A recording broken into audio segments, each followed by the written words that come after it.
Welcome to Talk Art, a SOLA production. SOLA is the Society of Local Artists in the San Francisco Bay Area. Silicon Valley Visual Arts, a nonprofit, is the parent company of SOLA. And my name is Susan Kraft, the Executive Director of SOLA. And today with me is Kim Reeves, a modern art glass artist. She is going to tell us how art has changed her life and how her life has changed her art. Kim is from Atherton, California, and today has clients all over the western region of the United States.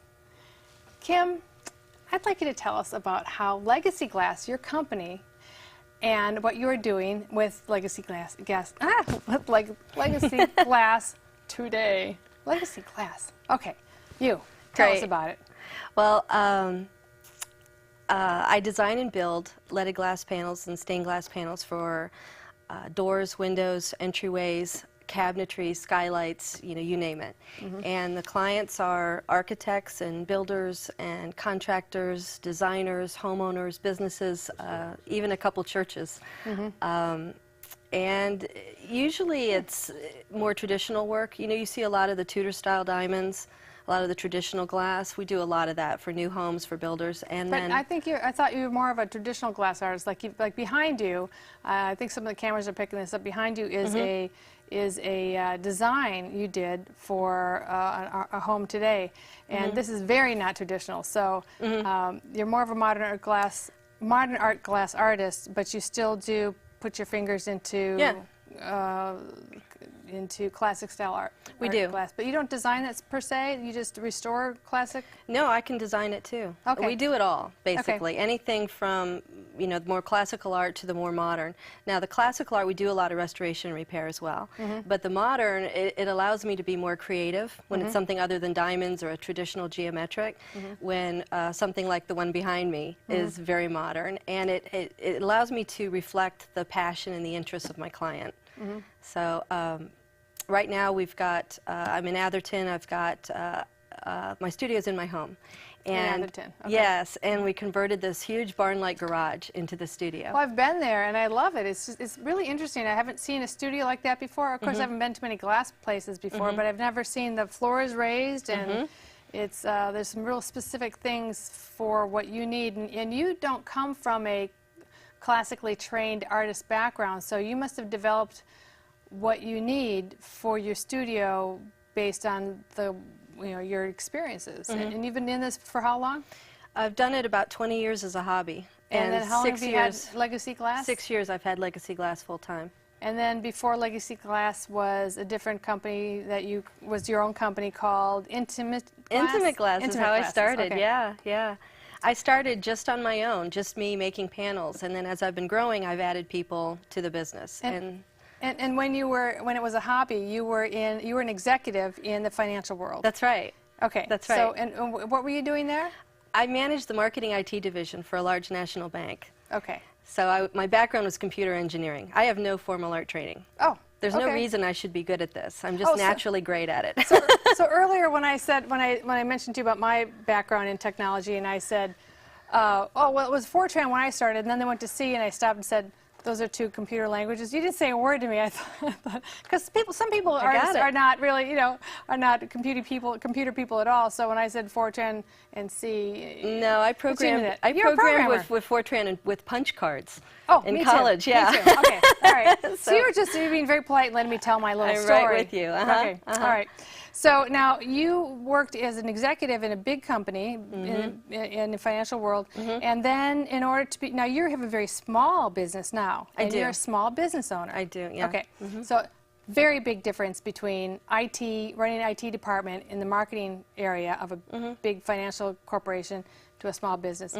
Now, to bridge that, you have a very interesting thing you did. You've got a lot of guts. You just go right out there and say, I want to do something, I have a plan, and I'm going to execute it, and nobody's going to get in my way. That's right. So you walked into a company that I know. I've been in this company before. It's a small business. It's been around for a long time, Franciscan Glass. Yes. And they're over on Page View. Mill, and kind of in a weird, under the bridge sort of thing. They're on San Antonio Circle in Mountain View, yes. Yeah. Okay.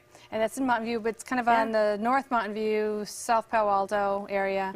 And you walked in there and said, I want to learn small business, so you're going to hire me in as your bookkeeper. Yeah. And how many years of bookkeeping had you had at that point? None. Okay.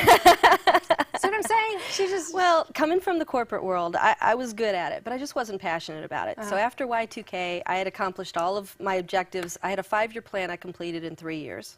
And after that, I thought, I want to do something that I'm not just good at, that I'm passionate about. So I thought, I want to do a glass business. And that was a big risk, leaving everything I created in the corporate world to start from nothing in a glass business with the whole starving artist thing.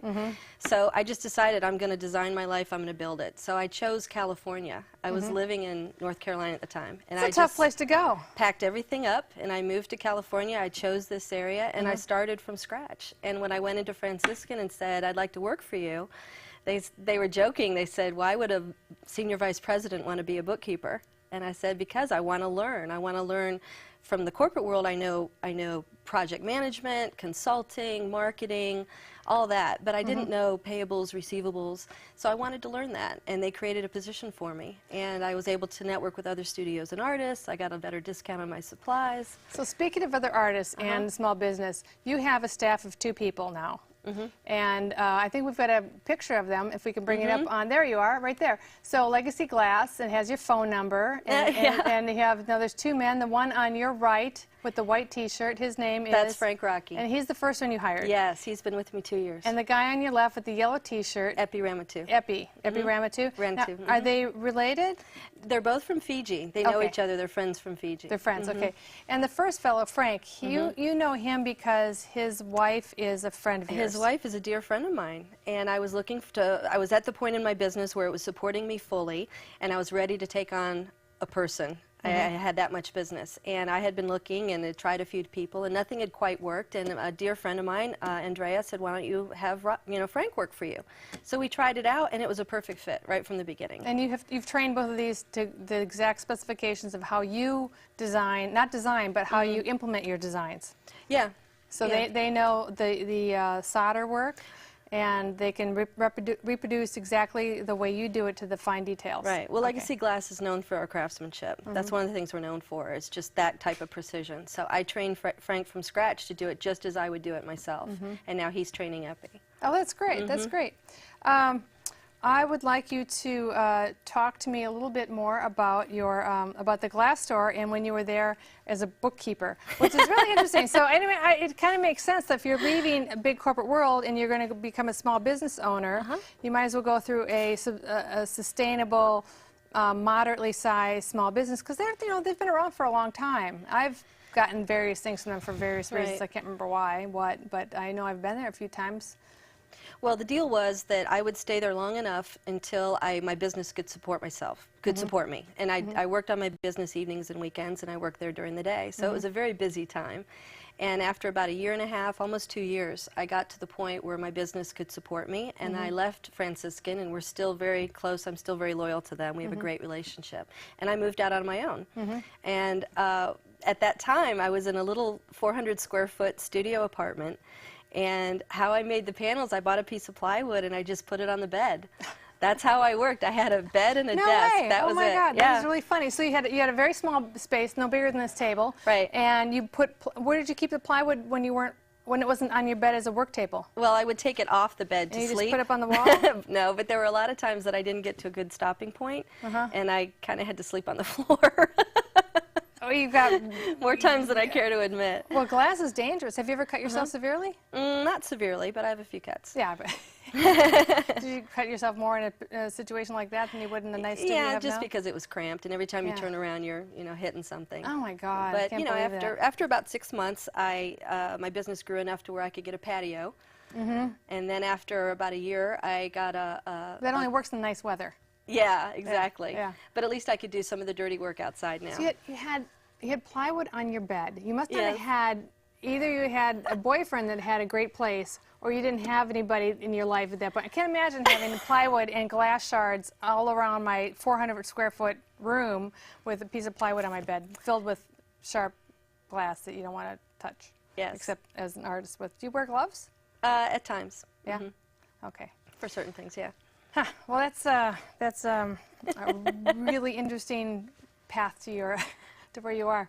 I'm not sure where we are in our time right now, but I know that we want to start showing some of your pieces, because I'm sure people are wondering, what does this stuff look like? The stuff that you made in your bedroom, the stuff that you came from.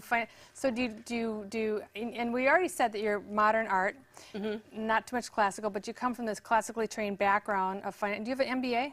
No. No.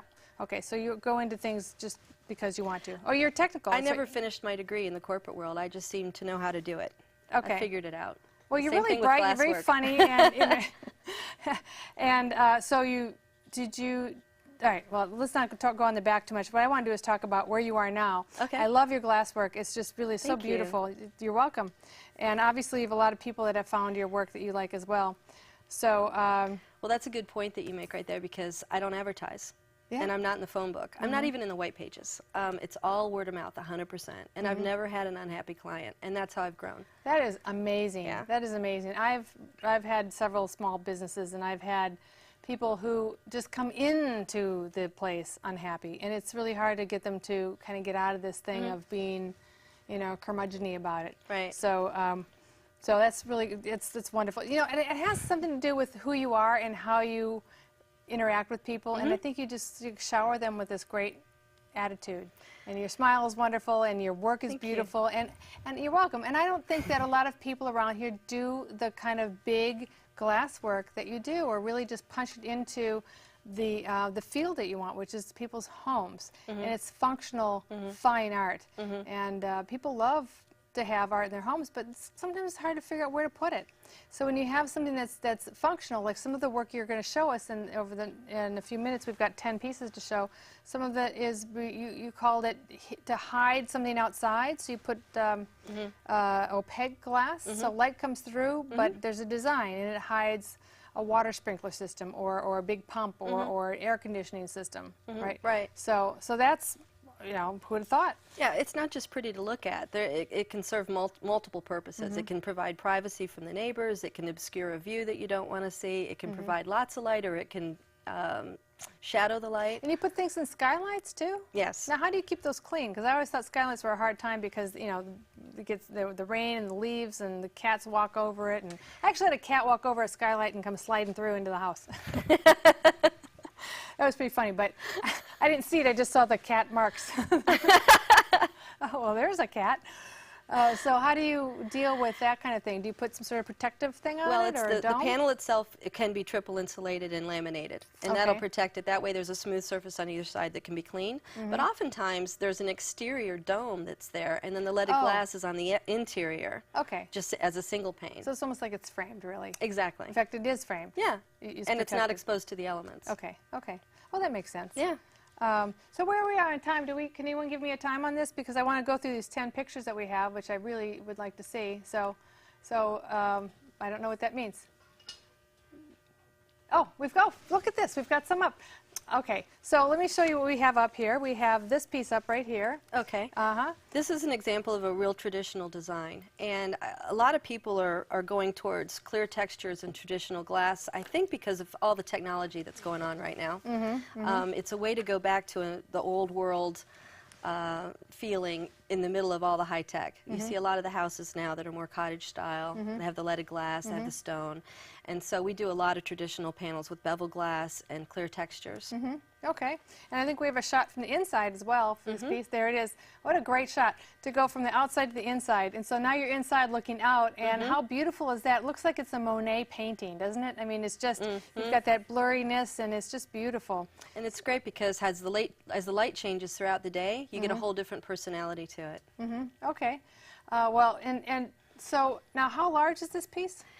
This one was about 4 feet wide and about 2.5 feet tall. Okay, and now we have another piece up here. You're looking through, Oh. What a beautiful photography shot as well. So you're looking through this rounded doorway into you're welcome, to a rounded dome, I don't know what you call it, dome, what is this, rounded? It's an arched doorway. That's actually a bathroom. Arched.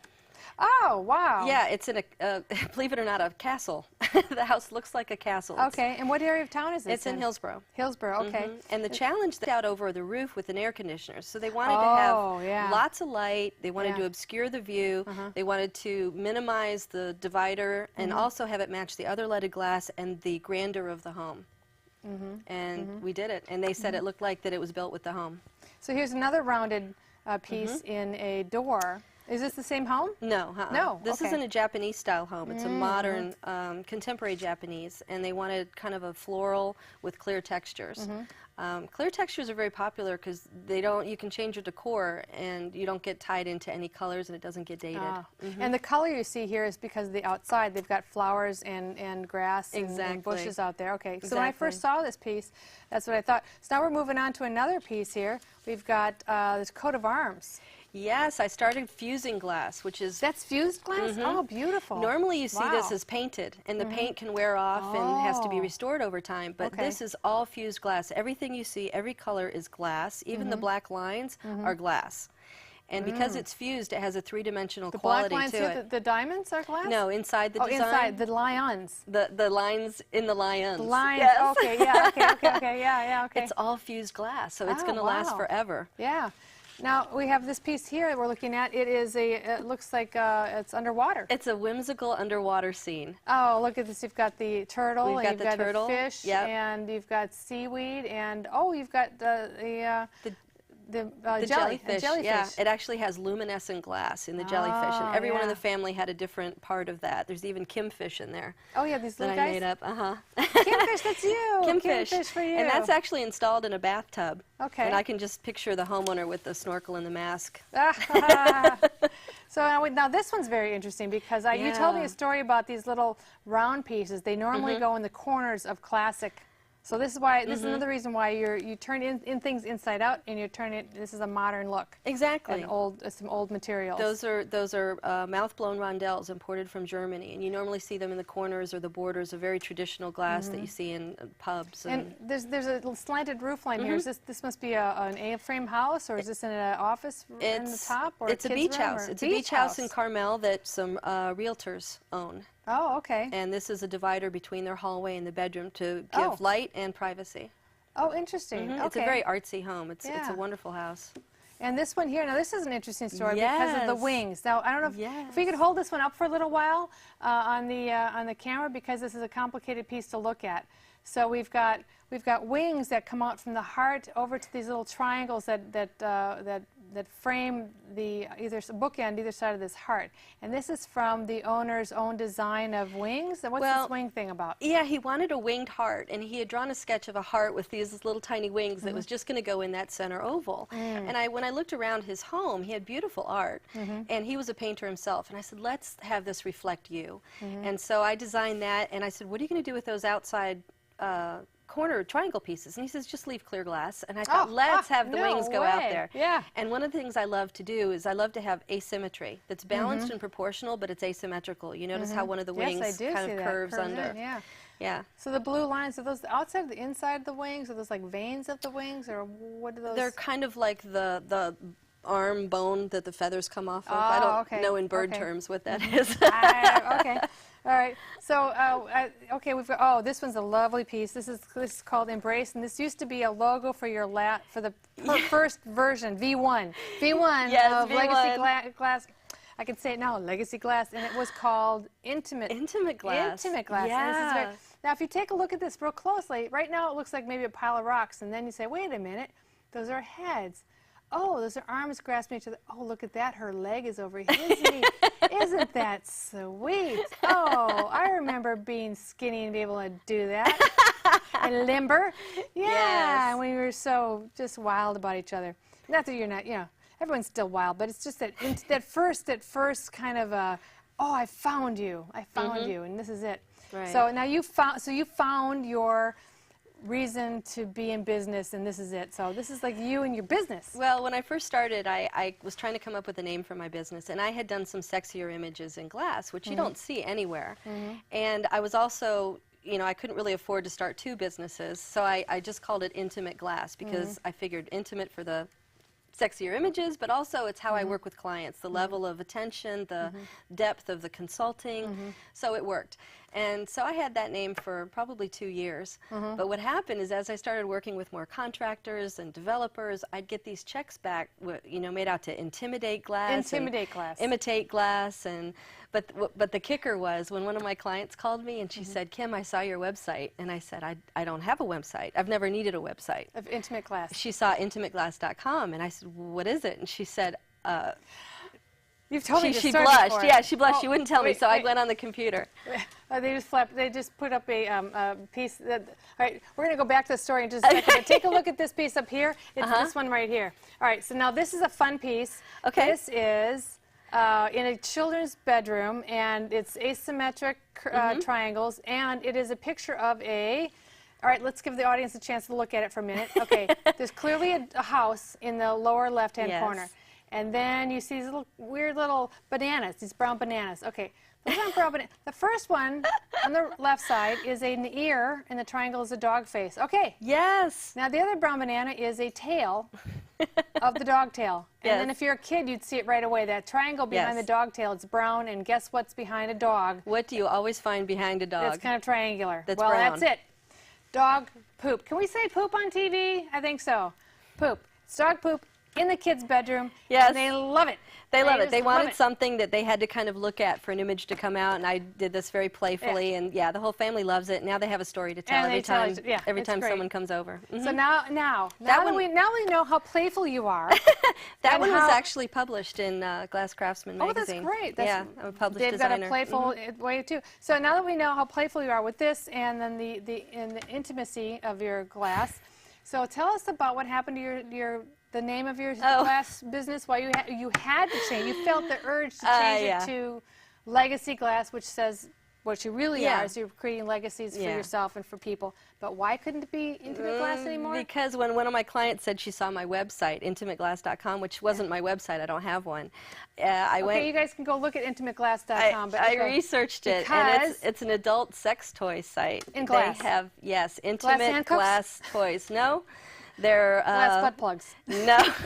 Glass? No, they're hand-blown glass dildos. Can you believe that? Yes. Hand-blown glass dildos. I know. I tried to figure out how I could go in partnership, but I just couldn't figure out how to make that work. You can't use it, for God's sake. A glass. I know. So. Well, there are the thermometer. It must have come from the thermometer idea, because I don't know if you remember when you were a kid. Is everyone old enough to have that when you were a kid, the glass thermometers? Okay. So at that point, I said, you know what? I need to change the name of my business. I'm growing up. So what is it I'm really creating in the world, right? What is it? Legacies. What's the difference I want to make? And that's when I came up with the name Legacy Glass. Thank God for that. Okay. Well, and it's my legacy in the world. It's my expression.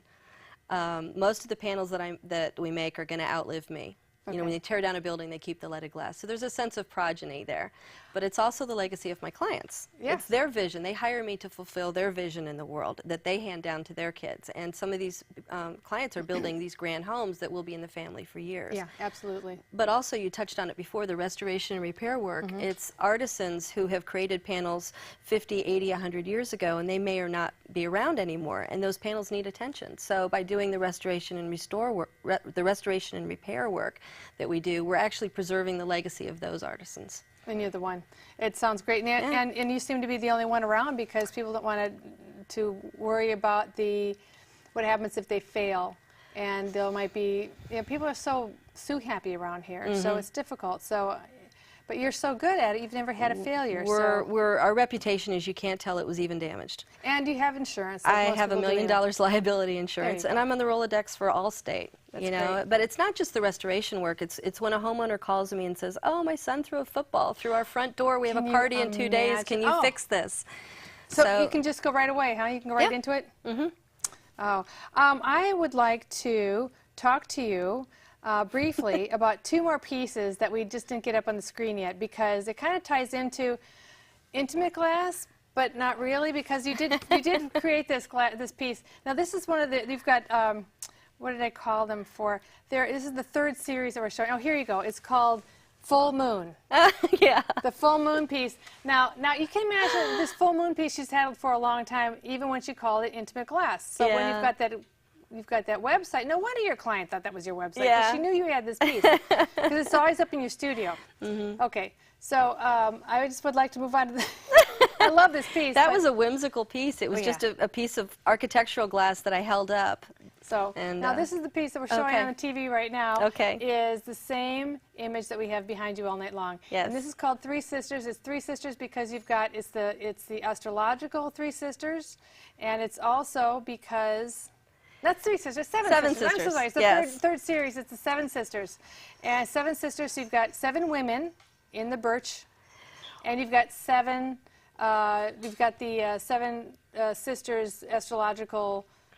Formation with the dots to be like the stars. Well, to give you an idea of how big this is. Here, they're showing to you. Oh, look, they're showing the real one up here. Yeah, okay, so can you just stop on that for a minute, Dan? Just go close in on it again. Listen to me instead of director. Take a look at this. Now you can see the shape of women. Okay, so there's the 7 sisters, but as the women, but you can also look at the dots and see part of the astrological. Well, it makes a difference to know the story behind Astronomical. I'm sorry, not astrological. Astronomical. Astronomical. Okay. The client lives in Woodside, and they're building a house in Vail, Colorado. And in the house is a 3-story tower that has an observatory on top with a NASA-style telescope. They're huge into astronomy.